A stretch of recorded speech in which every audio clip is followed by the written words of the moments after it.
Biar kayak yang di sebelah kak. Iya, jadi gue mau jadi dokter fiktif. Mana-mana gue pakai topeng. Tapi tadi kan masuk ke kantor polisi, jadi gue menghargai kepolisian pakai topeng gitu. Ya gimana kembali lagi ke saya bersama dengan dokter fiktif di sini. Bukan dokter fiktif dong, tukang bunga gue ya. Tukang bunga fiktif apa tukang baju fiktif nih? Ayo gimana? Gimana tadi di atas kalian BAP-nya? BAP-nya aku dikasih 15 pertanyaan. Kayak gitu, lancar sih, amin sih. Terkait apa aja mungkin? Terkait pelaporan aku ke dokter detektif karena fitnah yang dia buat ke anak gua.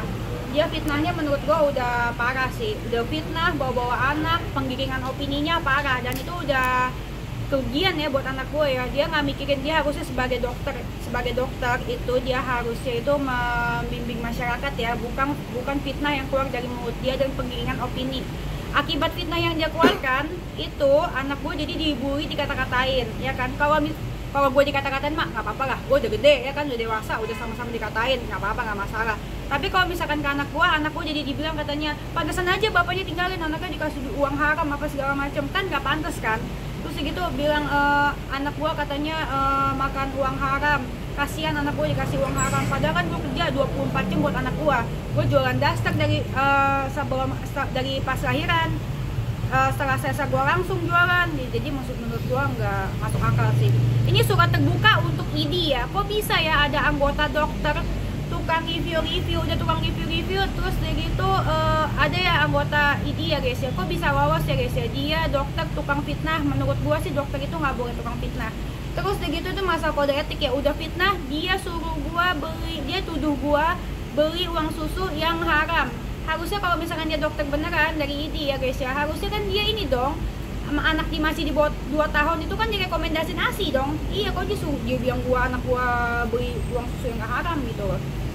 Bukti apa aja kan yang dibawa mungkin? Buktinya aku bawa flash disk, terus kayak gitu tangkapan layar, screenshot, terus kayak gitu sama bukti yang postingan dia, terus kayak gitu aku juga bukti bawa mutasi rekening, terus kayak gitu sama ya mutasi rekening, terus kayak gitu sama ya capturean komennya dia di akun gua yang dihapus, terus kayak gitu sama capturean omongan dia yang diposting di akun yang keduanya. Tapi Denis, kamu sendiri tahu nggak sih bahwa kenapa sih sampai ada terlontar ucapan seperti itu dari pihak mereka gitu loh? Mereka ini siapa, dokter detektif? Iya. Gini, kan saya kan karena gini loh, karena dia itu komentarin gamisnya Ria Ricis, komentarin baju Ria Ricis udah denger dong? Yang dia bilang lu mendukung penista agama apa segala macam karena Ricis itu memakai baju dari SS, ya kan? Sementara menurut gua nggak ada hubungannya. Menurut gue udah gak ada hubungan. Sebenarnya banyak yang gue lihat dia tuh komenin masalah orang yang bukan ranahnya dia. Dia kan dokter ya, kecuali dia fashion designer. Dia mau jadi Ivan Gunawan, komenin bajunya Ricis. Dan menurut gue ya, sebelum Doktif komenin bajunya Ricis, mendingan Doktif perbaikin bajunya dia dulu. Menurut gue, ya kan, perbaikin dulu fashion lu, baru gue komenin si Ricis. Ricis itu menurut gue orangnya baik ya. Gue kenal sama Ricis, dia orangnya baik dan dia orangnya tuh paling gak mau ngomongin orang.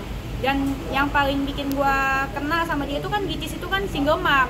Jadi gue tuh sebagai single mom, mungkin karena gue masih DBF, gue tuh baper kalau lihat single mom lain kan. Nah, gue liat Ricis dikatain masalah gamis, terus digiring opini, netizen juga jadi keikut-ikut, dukung penista agama. Kan masalahnya gak ada hubungannya sama Ricis. Ya kan penista agama juga jadi tangkap. Terus segitu apa hubungannya sama Ricis gitu ya? Lu mau ngatain SS-nya aja, gak peduli gue ya kan memang si SS salah. Nah ini kalau misalkan si Ricisnya apa hubungannya? Cuman pakai gamisnya dari SS. Ikutan dikata-katain, digiring-giring opini. Menurut gua di komen-komen itu menurut gua nggak masuk akal. Berarti kamu... Jadi gua bukan membela juga ya, memberikan pendapat. Kan kalau misalkan di sosmed wajar dong ngasih pendapat. Nah, gua ngasih pendapat kayak gitu, nah langsung tuh dibilang katanya gua bala-bala, gua buzzer. Semua yang nggak sependapat sama dia dibilang buzzer. Semua yang nggak sependapat sama dia dituduh dibayar. Ingat ya, Doktif, nggak semua orang yang nggak suka sama lo itu dibayar, termasuk gue. Iya kan, semua orang bebas suka apa enggak. Dan menurut gue dia udah keluar jalur. Dia itu nih Doktif, gue kasih tau ya. Kalau lo mau komenin orang, mendingan lo jadi komentator bola. Lo ke lapangan terdekat, lo jadi komentator bola. Kalau lo mau komenin susu anak gue, mendingan lo jangan jadi dokter, lo jadi dukun beranak aja. Ngapain lo komentarin uang susu anak gue? Terus difitnah-fitnah, gue terima 100 juta uang haram sama uang halal. Emang anak gue kasih susu babi? Kan enggak. Terus segitu si Ricis lagi dikomenin gamis ya. Lu siapa? Lu Ivan Gunawan? Komentarin baju orang, fashion designer? Bukan kan? Gitu. Denis, terus mungkin seberapa besar keinginan Denis untuk memenjarakan Dr. D ini? Apa? Seberapa besar keinginan Denis memenjarakan? Ya harus lah, besar banget, sebesar lautan, sedalam lautan, sebesar gunung api. Karena menurut gua ini udah parah, ini nggak bagus ya guys ya. Buat contoh pertama, dia itu dokter. Idi tolong ada anggota Anda yang suka fitnah ya guys ya, suka fitnah, dan dia itu merasa dibela sama masyarakat, makanya dia gede kepala. Menurut gua nggak banget ada dokter seperti ini. Menurut gua dokter seperti ini nggak boleh dibiarkan. Kalau misalkan dibiarkan, dia akan ada dokter-dokter lainnya yang ikut-ikutan nantinya. Enak banget tuh apa mau omongan dia itu dianggap benar sama junjungan yang menurut gua nggak benar. Jadi Tapi pasal yang nantinya ada etikat baik dari dokter D sendiri ke kamu Dia Untuk siapa? berdamai. Denis. Dokter doktif. Oh, Untuk iya. berdamai gimana nih? Oh, kalau yang penting dia pertama satu sih, minta maaf sama anak gua lah. Karena gini lah, yang dia kan ini kan dokter kan, seorang dokter, dan dia itu punya followernya yang banyak tapi nggak sebanyak gua sih. Jadi kalau misalkan dia bilang pansos, follower gua aja 3 kali lipat ya dibandingkan dia. Terus ya gitu, dia itu kan dokter, jadi omongannya kan harusnya kan bisa adem ya, dan dia kan omongannya cukup didengar masyarakat, ya kan, karena dia banyak junjungannya juga kan, banyak yang ikut-ikutan dia. Nah jadi kalau otomatis apa yang terlontar dari mulut dia itu akan terjadi penggiringan opini yang diikutin oleh ininya. Gue nggak mau bilang buzzer, ada buzzer atau apa, gue nggak tahu ya buzzer apa enggak. Pokoknya semua yang keluar dari omongan dia, otomatis orang kan akan ikut-ikutan, ya kan. Nah ini masalahnya udah nyangkut anak. Dia bilang anak gue itu dikasih uang susu yang nggak halal alias haram. Nah itu yang berakibat banyak orang-orang netizen lainnya yang ngatain anak gue, ngata-ngata anak gua, pantasannya aja ditinggal sama bapaknya, dikasih uang susu nggak haram, dikasih uang susu nggak halal lah. Terus kayak gitu, kasihan anaknya makan uang haram kayak gitu. Gua kan sebagai ibu single mom yang kerja pagi siang malam, buat anak gua kan jahat banget gitu ya mulutnya ya. Kalau ngatain guanya mah gua nggak masalah sebenarnya.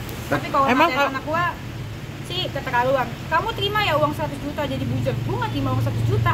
Padahal gua udah bilang, mana buktinya? Buktiin aja sini, Doktif, buktiin mana buktinya?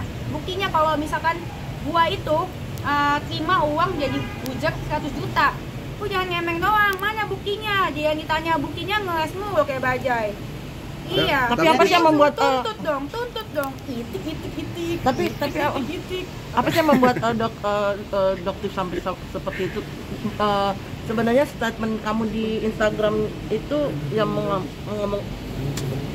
mengomentari soal Gak bisa ricis. Ya memang kan semua, ya memang yang gue bilang ini Doktif ini menurut gua udah di luar nalar ngomongnya, segala macam lo komentarin, gak bisa ricis lah. Kemarin juga si Uya Kuya lagi di komentarin juga kan, sempet tuh dia komentarin Uya Kuya, katanya Uya Kuya bela SS ya, apa segala macam berat sebelah kalau nggak salah ya, kurang lebih seperti itu lah intinya, kurang lebih, tapi kata-katanya gue lupa. Nah itu penggiringan opini lah ya. Terus kayak gitu, padahal ya yang diundang tuh bukan SS doang ke podcastnya Uya, si SS sama si Doktifnya juga diundang dua-duanya gitu ya. Pokoknya banyak lah, terus tentang Bunda Maya lah. Bunda Maya tuh cuma ngomenin skincare, tentang skincare doang, itu pun ditanya ya sama netizen, langsung diginggirin opininya lah apa segala macam, langsung dia nggak mau approve skincare Bunda Maya walaupun bagus. Bunda Maya juga nggak butuh kayak approvean Doktif kali, lebih kayak Bunda Maya kali dibandingin Doktif ya. Terus kayak gitu dia juga nge-review skincare juga kan udah dilarang sama Bepom, sampai sekarang dia masih review, masih menggunakan Doktif approve. Itu bisa ditangkap kan, harusnya ditangkap tuh sama Bepom tuh, harusnya ditegak luruskan. Kalau Bepom bilang bisa ditangkap, ya harusnya ditangkap beneran itu kayak gitu. Mungkin kamu pesan kamu untuk Doktif seperti apa? Doktif jangan suka fitnah. Kalau omong tuh ya harus bisa dibuktikan. Jangan udah fitnah terus gitu nggak bisa dibuktikan, ngomongnya ngeles kayak bajai, abis itu itik, nggak boleh kayak gitu Doktif ya, nggak boleh itik ya, oke? Terus gitu tuntut dong. Kemarin dengan banyak yang laporin, kemarin dia merasa susah banyak kriminalisasi. Ya udah itu lah. Ya, kemarin itu dia ngomong tuntut dong, itik, terus di Polda dia bilang kata dia kriminalisasi. Iya, langsung ini laporan sama Pak Prabowo minta tolong apa segala macam. Doktif, Pak Presiden Prabowo nggak ngurusin lu. Bapak Presiden itu jangkauannya lebih luas, dia diurusin program makan gratis. Apa jangan-jangan lu mau juga dikasih program makan gratis? Biar lu lebih bergizi otaknya. Biar lu kalau ngomong nyambung, rasional, ada nalar. Gue ada dokter, katanya lu dokter, sekolah lu sama gue tinggian lu, tapi kok ngomong rasionalan gue. Intinya kalau gue terima duit 100 juta, mana buktinya? Terus kan gue kasih mutasi nih, langsung pada bilang, emang saya ada bilang transfer ya? Jadi dibikin juga soal cash. Bisa aja dong bukti cash dong, minimal ada bukti rekamannya, ya dong. Dennis, Kalau minta duit cash ada bukti rekamannya, ada kan, CCTV, ada aja kan. Nah Dennis, tapi pernah nggak sih dokter sendiri setelah ada kejadian ini maksudnya rame melaporkan menghubungi atau timnya gitu? Enggak, dia tetap bilang katanya dia tuh tetap giring-giring opininya makin parah. Nggak ada kesadaran, dia bilang tunggu aja waktunya akan dokter bongkar semuanya. Bongkar naon? Apa ini mau dibongkar? Bongkar fitnahan lu sendiri. Kalau misalkan omongan gue sampai omongan gue ini terbukti lu fitnah, lu mau gimana? Tuntut gue deh kalau misalkan emang ini benar. Lu tuntut gue deh nggak apa-apa. Gitu. Kan yang duluan ngajakin ke Polres kan dia juga, dia komen. Ketemuannya di Polres Jaksel gitu. Artinya Dennis siap ya apapun Siap itu. lu kalau misalkan omongan gua nggak bisa bertanggung jawab kan, lu tuntut gua dong, tuntut dong. Gua mah nggak bakal itik kayak lu. tapi Dennis keoptimisan Dennis menjerat dokter D ini dengan pasal 27A itu gimana sih? Karena kan pasal 27A itu ancamannya itu ya cuma 2 tahun. Iya, yang penting nggak apa-apa. Mau ancamannya berapa tahun itu bukan masa ancamannya apa buat gua boleh bukan itu. Buat gua gini boleh itu biar masyarakat tahu dia itu tukang fitnah yang harusnya kalau dokter itu bukan tukang fitnah. Dokter itu dia harusnya dia mengobati pasien, bukan nggak ada itu kode etik dokter kayaknya nggak ada yang tukang fitnah. Coba dong tolong dokter-dokter teman-teman sejawatnya gue tanya, ada nggak sih kode etik dokter yang bilang nggak boleh fitnah? Tapi sebenarnya dari awal kamu dari awal kemunculan dokter, apa kamu emang udah mulai nggak suka atau memang triggernya saat komenan? Nggak itu? gini, pertamanya kan mungkin gue kayak hebat juga ya dia ya, oke juga ya. Oh lama-lama kesini enggak loh, lama-lama kesini kalau dilihatin lama-lama dia menurut gue ya yang gue lihat di mata gue, dia buat jualan gitu kan. Oh buat jualan, dia sedikit jualan gitu. Harusnya kan kalau dokter itu kan tidak boleh jualan, ada deh di itunya, di peraturan dokter apa ID-nya. Iya, ini menurut gue nih buat ID nih, buat semua dokter-dokter di TikTok gue rasa itu kagak usah dikasih jualan deh. Nih kalau misalkan mau jadi dokter cabut aja deh tuh semua dokter-dokter yang jualan, karena bikin musuh aja. Dipakainya bukan buat bener-bener mengedukasi, tapi mereka tuh mengedukasi, saling review, jatuhin brand lain. Ini buat semuanya ya, bukan buat salah satu ya. Ujung-ujungnya saling review terus jatuhin produk orang, terus ujung-ujungnya mereka sendiri jualan, nggak etis itu mereka semua. Oke. Dennis, Iya. Dennis sedikit dong Dennis, ini kamu kan dari dulu kan tipikal orang yang mendukung